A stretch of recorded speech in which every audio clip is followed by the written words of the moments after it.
Jennifer Granholm may be the strangest event on television I have seen. She's the governor of Michigan. Well, used to be. Yeah, whatever. And I'm really not up on my Jennifer Granholm current job applications. Well, she is at current. Yeah, she actually so you is really are. Current You're TV up on it now. Mm-hmm. Yeah. So here she is on stage last night giving just a bizarre speech about President Obama. Because when Mitt Romney did say let Detroit go bankrupt, who took the wheel? Barack Obama! When America was losing 750,000 jobs per month, who gave us a lift? Barack Obama! Stop.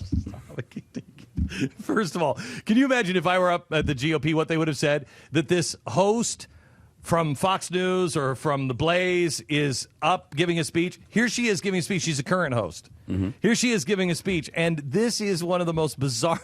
Really, listen. She sounds damn near insane. Yeah, she does. she does. Mm-hmm. She's loopy. Markets broke down. Who jump-started our engine? Barack Obama. And when America needed it most, who got us rolling again on the road to recovery? America, we need to rev up our engines in your car and on your ballot. The D is for drive forward. The R is for reverse. In this election, we are driving forward, not back. Wait a minute. The D is for drive forward? Yes. Uh-huh. How does that work? Right. The N is for numbnuts. The 1 is for IQ. The 2 is for double your IQ, and the P is, I guess, for Pfeiffer, Pfeffer, Pfeff. She's insane. Michigan. Oh, I mean, I don't. Seriously. Did you really put her in office? Come on. Like controlling the state? It's Michigan. It's Michigan. Come on. Minnesota put crazy Jesse Ventura.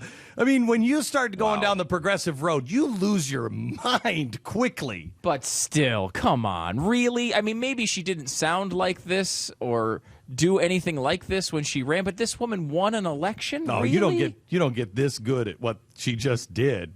I mean, that can't be your first time doing something like that. Yeah, because that's good. We should point out, by the way, that's an art form. Jennifer Granholm was governor over a 0-16 season for the Detroit Lions. I'm just saying. I'm not saying it's tied to exactly, but you know what I love about this? First of all, it's almost entirely wrong. Everything she says. I mean, you get so distracted by what a spectacle it is, but you don't stop and think.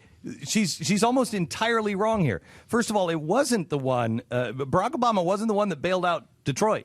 No, that was George W. Bush. That was George W. Bush, because I remember railing and saying, "What are you doing?" Yeah. That was George W. Bush that did it. And by the way, we're not proud of that. Oh, no. We're not proud of that. And it's also not a popular policy among Americans. And it's also not working. And as many times as they try to say GM is back in number one, they're not. No. They were for a short time while Toyota had shut down due to the earthquake.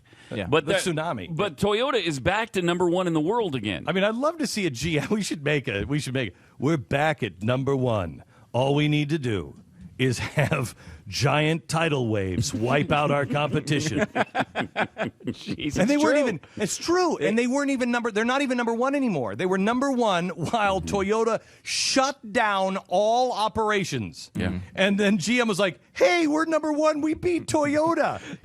They were wiped out with a tidal wave. The Japanese go and they rebuild their plants. They open them back up.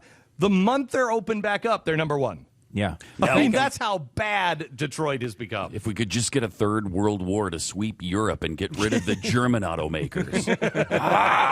I'm hoping for an asteroid. Thank God for, Obama's got to be very thankful that he did not succeed in his attempt to stop the oceans from rising, or GM would not be number one again. I mean, wow. Thank that. The one thing he failed at. It's really amazing. And they keep saying that, they got Detroit back online, and no, they didn't. They put it on a respirator.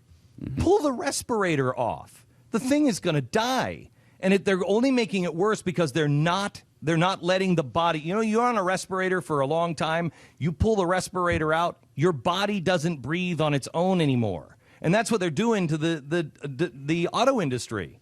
If you went through a structured bankruptcy, which is what you're supposed to do, you have a chance of survival. But we've put this thing on a respirator now for, my gosh, 4 years. Yeah.